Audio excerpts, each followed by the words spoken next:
Hey friends, welcome back. We're going to jump into 1 Corinthians chapter 9, and we're going to talk about Paul's freedom and his rights as an apostle and what that means for the early church and for us specifically as Christians in what we should, shouldn't, and all that kind of stuff. So we're going to jump in, and I'm reading out of the NIV version. So if you're in a different translation, your wording may be slightly different, but don't get hung up on any of that, okay? 1 Corinthians chapter 9, Paul writes, "Am I not free? Am I not an apostle? Have I not seen Jesus our Lord?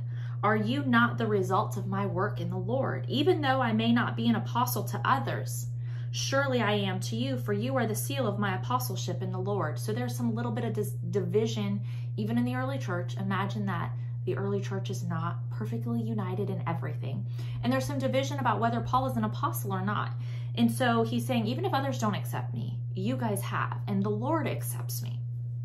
Verse 3, "This is my defense to those who sit in judgment on me." So he's talking specifically to people. "Don't we have the right to food and drink? Don't we have the right to take a believing wife along with us, as do the other apostles and the Lord's brother and Cephas?" That's Peter. "Or is it only I and Barnabas who lack the right to not work for a living?" So there's some interconnected discourse happening where people are struggling with Paul or Barnabas and just who gets to do what as apostles. So imagine that the church is not perfect even in the first century.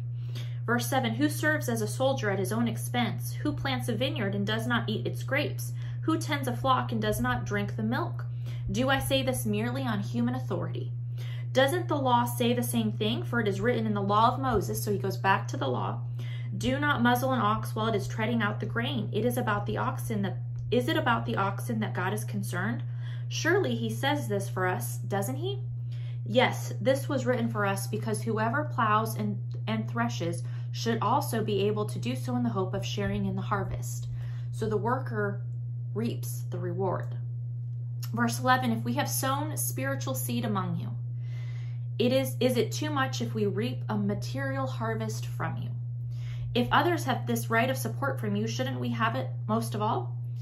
But we did not use this right." So Paul is saying the other apostles have been sowing into people. They've been serving and living with and working with, and they've received a material benefit from it, whether that came in trade or work or financial contributions. And Paul's saying we had that right too.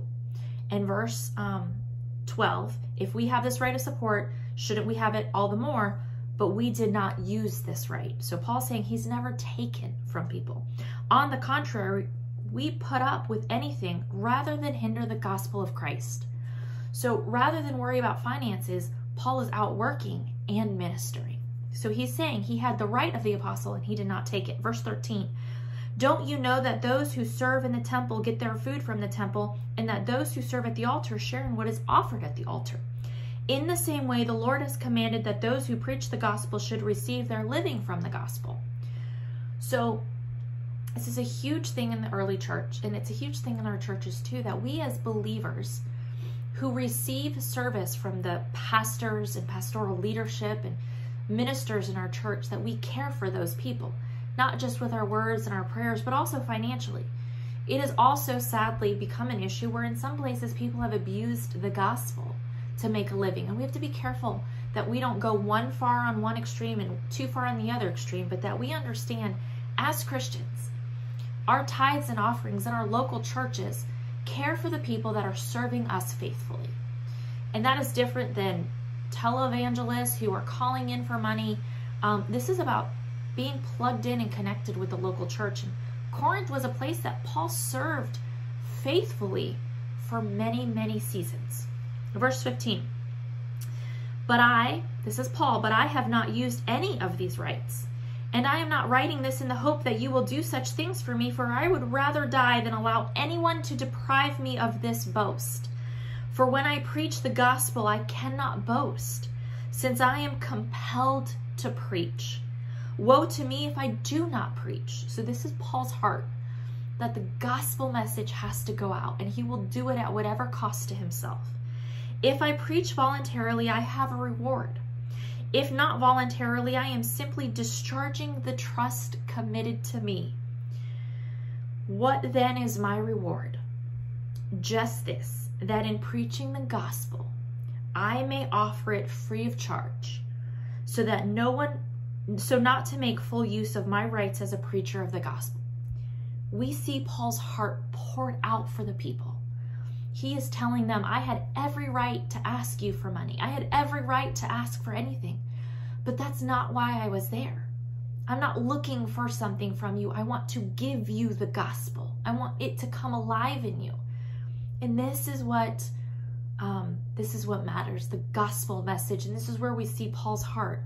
And I think this is where we also see so many of our ministers and pastors, that they pour their lives out to preach the gospel. Verse 19, though I am free and belong to no one, I have made myself a slave to everyone, to win as many as possible. To the Jews I became like a Jew to win the Jews. To those under the law I became like one under the law, though I myself am not under the law, so as to win those under the law. So when we see sections in other letters where Paul does things, or we see in Acts where Paul takes Timothy and Timothy is circumcised, or Paul does the Nazirite vow and goes and does cleansing rituals, it's not because those things in and of themselves are for Paul's benefit, but for the benefit of those that he's ministering to. Verse 21, to those not having the law, I became like one not having the law, though I am not free from God's law, but am under Christ's law, so as to win those not having the law. So he's saying, if somebody is a Gentile and they are eating meat, and I would not normally have done that under the law of Moses, I have the freedom to sit down and have a meal with them because I have that freedom. And so Paul's saying, I become to all men what they need, not living in sin, but meeting them where they're at so that they might see Christ. Verse 22, to the weak I became weak, to win the weak. I have become all things to all people, so that by all possible means I might save some. I do all this for the sake of the gospel, that I might share in its blessings. Now let's pause here.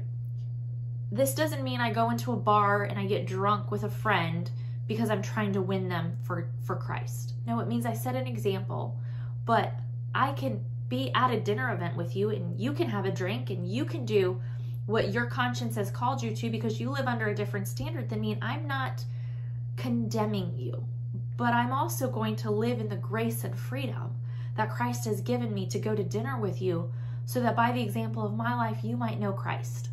And so there's this very fine tension between I live in the world, I know the culture, I understand the things of the time, but I don't need to be consumed by the culture. And that's what Paul is telling us here, that we become all things to all men, that I can understand the struggle of working moms and stay-at-home moms, that I can understand the different plights of different people by meeting them in their needs and giving grace and extending the love of Christ to them. Verse 24, and let's finish this chapter. Do you not know that in a race all the runners run, but only one gets the prize? Run in such a way as to get the prize. Everyone who competes in the games goes into strict training. They do it to get a crown that will not last, but we do it to get a crown that will last forever. Therefore, I do not run like someone running aimlessly. I do not fight like a boxer beating the air. No, I strike a blow to my body and make it a slave so that after I have preached to others, I myself will not be disqualified for the prize. Friends, we are building kingdoms. Whether that's what we want to call it or not, we are all working towards something. The question we need to ask ourselves as we read 1 Corinthians chapter 9 is, what am I working for? What race am I running? What am I striving to achieve? So much of this world and of this culture will fade away. Am I building followers? Am I building a platform? Am I building a family that will not last in eternity? Am I building a kingdom for my name, for my business, for my home?